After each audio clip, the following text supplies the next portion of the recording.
आज के दौर में कैंसर एक अपरिचित स्वास्थ्य समस्या बनी हुई है जिसका नाम तो सब सुने हैं, परंतु लोगों में इसके बारे में जानकारी का बहुत अभाव है। जानकारी के अभाव के कारण दिन प्रतिदिन कैंसर से पीड़ित व्यक्तियों में लगातार बढ़ोतरी हो रही है। तो आइए इस वीडियो के माध्यम से कैंसर को समझने की कोशिश करते हैं। इस वीडियो में आप ये जानेंगे कि कैंसर क्या है, कैसे होता है और इससे कैसे बचा जा सकता है। तो सबसे पहले हम ये जान लेते हैं कि कैंसर क्या है।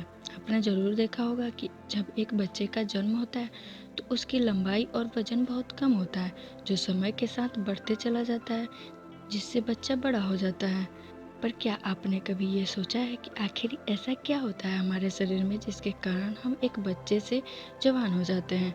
दरअसल हमारे शरीर में बहुत सारी कोशिकाएं पाई जाती हैं। इन कोशिकाओं में अनियमित रूप से विभाजन होता है, जिसके कारण हमारे शरीर में वृद्धि और विकास होता है। जब इन कोशिकाओं में अनियमित रूप से विभाजन होने लगता है तो यह एक ट्यूमर का रूप ले लेती है। यदि इस ट्यूमर में लगातार वृद्धि हो तो यह कैंसर का रूप ले लेती है।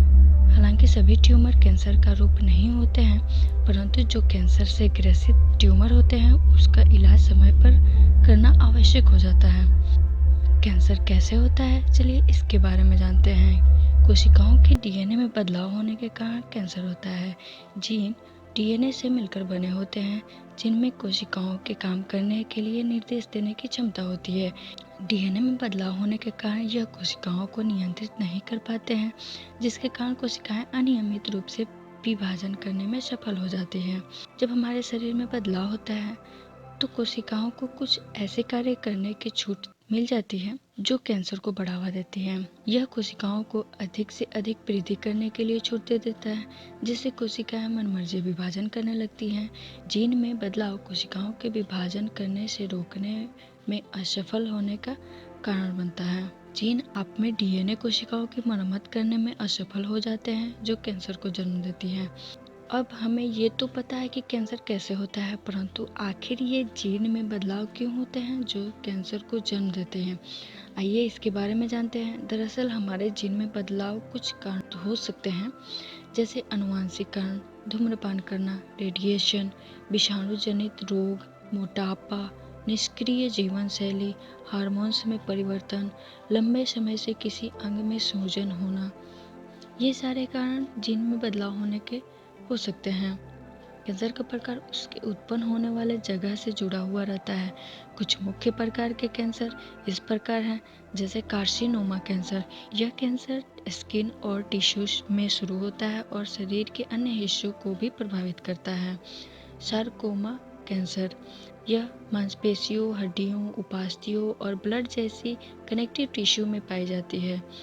ल्यूकेमिया कैंसर, यह एक विशेष प्रकार का कैंसर है जो बोन मैरो में होता है। लिम्फोमा और माइलोमा कैंसर, इम्यून सिस्टम के कैंसर को लिम्फोमा और माइलोमा कहा जाता है। ज्यादातर कैंसर उनमें देखा गया है जिसमें किसी प्रकार के जोखिम कारक नहीं मिले हैं, परंतु कैंसर के कुछ ऐसे कारक हैं जो आप में इसके होने के जोखिम को बढ़ा देते हैं, जैसे आपकी उम्र। कैंसर एक ऐसी बीमारी है जो रातों रात नहीं हो सकता, इसको विकसित होने में दशकों लग जाती हैं। इसलिए कैंसर से पीड़ित ज़्यादातर लोग 65 या उससे ज़्यादा उम्र के पाए गए हैं।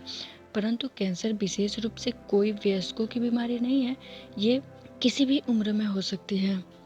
आपकी आदतें, आपकी जीवन शैली की कुछ ऐसी आदतें हैं जो कैंसर के जोखिम को बढ़ा सकती है। धूम्रपान करना, शराब पीना, ज़्यादातर समय सूर्य के संपर्क में रहना, मोटापा, असुरक्षित यौन संबंध आदि कुछ ऐसे आदतें हैं जो कैंसर को जन्म दे सकती है। आपके परिवार का इतिहास, यदि आपके परिवार में कैंसर होना आम है तो हो सकता है जिनकी गड़बड़ी एक पीढ़ी से दूसरी पीढ़ी में हो रही है। इसका मतलब ये हुआ कि आप भी कैंसर की चपेट में आ सकते हैं।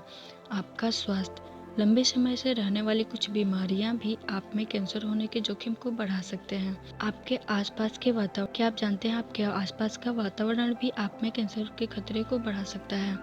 आपके आसपास के वातावरण में उपस्थित केमिकल्स, प्रदूषण, आपके साथ रहने वाले लोगों में धूम्रपान की आदत आदि आपको भी कैंसर के लिए मोहरा बना सकती है। कैंसर के लक्षण बहुत हद तक इस बात पर निर्भर करता है कि आपके शरीर में किन हिस्से में कैंसर है। कैंसर के कुछ सामान्य लक्षण यूं हैं, जैसे थकावट महसूस होना, शरीर के किसी भाग में गांठ का पाया जाना, निगलने में परेशानी होना, लगातार खांसी आना, शरीर के वजन में बदलाव होना, अपच, बेचैनी, मांसपेशियों और जोड़ों में दर्द रहना, गला बैठना, त्वचा के रंग में बदलाव होना, कमजोरी महसूस होना, सांस लेने में कठिनाई होना। कैंसर का इलाज कई तरह से किया जा सकता है, जैसे सर्जरी। सर्जरी के द्वारा कैंसर से ग्रसित शरीर के हिस्से को काटकर बाहर निकाल दिया जाता है। कीमोथेरेपी। कीमोथेरेपी में दवाइयों के माध्यम से कैंसर वाली कोशिकाओं को नष्ट किया जाता है। Radiation therapy. रेडिएशन थेरेपी में कैंसर कोशिकाओं को नष्ट करने के लिए रेडिएशन तरंगों का उपयोग किया जाता है। स्टेम कोशिकाएं प्रतिस्थापन। इसमें कैंसर का इलाज स्टेम कोशिकाओं, जो अविभाजित कोशिकाएं होती हैं, को प्रतिस्थापित करके किया जाता है। इम्यूनोथेरेपी। इम्यूनोथेरेपी में कुछ दवाओं के द्वारा हमारे बॉडी की प्रतिरक्षा मजबूत किया जाता है ताकि वह कैंसर से लड़ने में कामयाब हो सके। Hormonal therapy.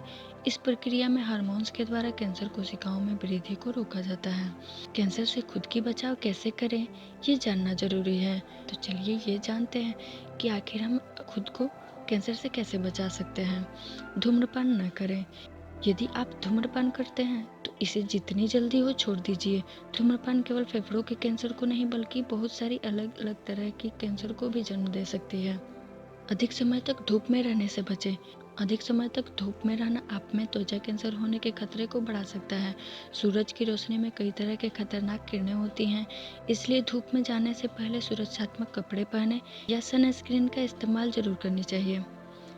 स्वस्थ आहार ग्रहण करें। अपने भोजन में ज़्यादा से ज़्यादा फलों और सब्जियों को जगह दें। संपूर्ण अनाज खाएं। रेगुलर एक्सरसाइज करें। रेगुलर एक्सरसाइज आपके शरीर को ज़्यादा सक्रिय बनाता है। यह केवल कैंसर को ही नहीं बल्कि बहुत सारी बीमारियों से लड़ने में आपकी मदद करता है। इसलिए रोजाना कम से कम 30 मिनट एक्सरसाइज जरूर करनी चाहिए। आदर्श शारीरिक वजन बनाए रखें। शारीरिक वजन का ज़्यादा होना या मोटापा आप में कैंसर के जोखिम को बढ़ा देता है, इसलिए अपने शारीरिक वजन को आदर्श बनाए रखना चाहिए। टीकाकरण कराएं। कुछ विषाणुजनक संक्रामक बीमारियां कैंसर को जन्म देती हैं, इसलिए समय रहते इन बीमारियों से बचने के लिए अपना टीकाकरण करवा लेना चाहिए। आशा है इस वीडियो के द्वारा कैंसर के बारे में आपको महत्वपूर्ण जानकारियां मिल पाई होगी। इसी बात पे वीडियो को लाइक जरूर करें, इससे हमारा मोटिवेशन बढ़ता है।